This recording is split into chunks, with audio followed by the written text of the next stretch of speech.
Hey everyone, it's Lexie. So in today's video I'll be sharing with you the required reading that I had to do for school that I actually enjoyed. And I will say it was really hard to compile this list together because, 9 times out of 10 I did not like the books that I had to read for school. I think there are a lot of reasons why I didn't like them, specifically for Shakespeare or the Scarlet Letter. They don't teach, that's not English anymore, modern day English, and they don't teach it very well in a way that can be, people can understand that type of dialogue.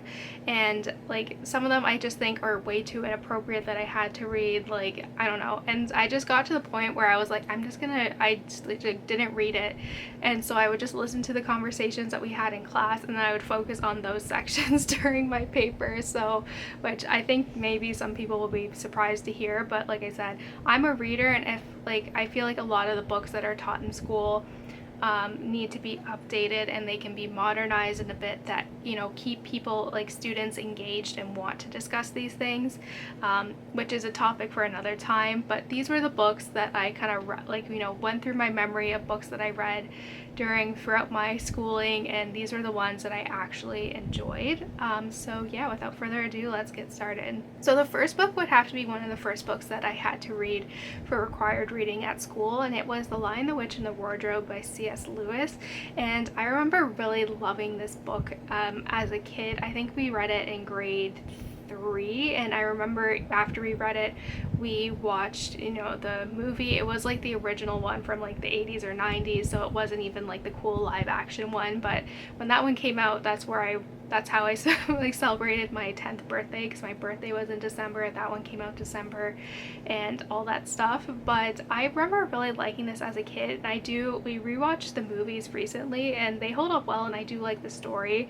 I just never realized it was an allegory for the Bible and Jesus and all that stuff, but I'm not religious, so I didn't really see that until someone pointed it out to me. But I do this was kind of one of my first forays into this type of fantasy. I read the Spider Chronicles when I was a kid, and I didn't read Harry Potter until I was in high school, so this was kind of my first introduction into this type of fantasy. I loved the idea of stepping into a wardrobe and going into this other world. I loved just the feeling I had in Narnia, and just the sibling dynamics. I loved it all, and I think that was a book that I really enjoyed reading. And I did read I just read that one. I tried to read The Magician's Nephew, the first one, but I couldn't get into that one when I was younger. And I did read Prince Caspian as well, but this is a series that really holds up in my mind for at least this book is one of the few books that I did enjoy, and it's definitely one that even to this day I think I would really enjoy as well. The next one would have to be Les Misérables by Victor Hugo, and this was one that I found surprising that I actually enjoyed. And this is funny too, because I do not like the movies or the musical or anything. Musicals where you sing conversations the whole time, I do not like, but I did love this book, and I remember just being totally obsessed with what was happening, and I was just really engrossed with this author's writing as well. It felt like I was reading a Disney movie, reading something that would be a good Disney movie, and I was just highly invested and all that stuff. I still have my copy somewhere. I don't know where it is, but I know I still have it, but it was completely annotated. I was for this book. I was obsessed. I read ahead. I was like, oh my goodness, I couldn't put this down. But I think it's because it is such an interesting story that is kind of woven throughout time, and these characters interact at different times and they're trying to find each other. I thought that was really well done, and again, this is one that I would want to reread now as an adult.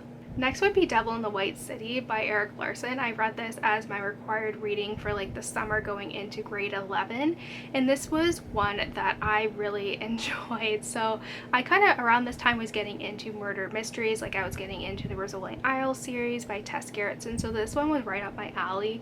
And at the time we were living kind of close to Chicago, so I could kind of visualize the city as well. But this was a nonfiction book that I really enjoyed, and even to this day I still read Erik Larson books. And I think reason why I really like this, because although it is a nonfiction, it is almost written kind of like a kind of novelization of these events, and the author includes a lot of you know, personal references of like diary entries of these people, like handwritten documented things of the people that were involved.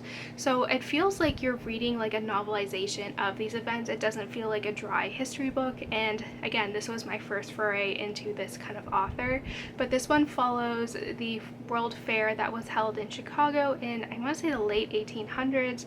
And while this was going on, a serial killer was using this World Fair as a way to kind of lure women and eventually murder them. And it kind of follows the, you know, the man who is a serial killer, like kind of his life, and eventually kind of, you know, how he did these murders. I think is just really interesting and a lot of fun, and definitely I think this one is my favorite of the required reading.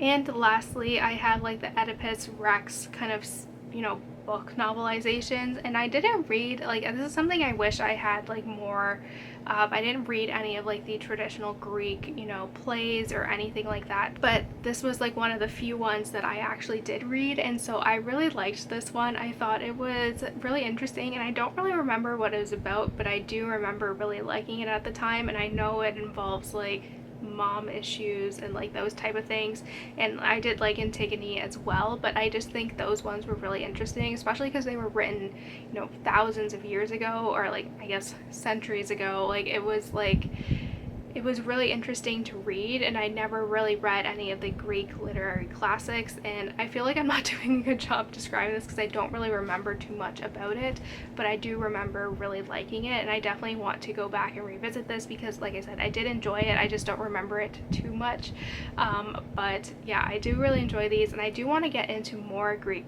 classics, and if they're anything like these two, then I think I will enjoy them, but it's just a matter of finding the right one for me. So that's it, guys. I hope you guys enjoyed this video. Let me know in the comments below what some of the books that you enjoyed that you had to read for required reading and all those fun things. So yeah, thank you guys so much for watching. Don't forget to give this video a thumbs up, and I will see you guys next time. Bye, guys.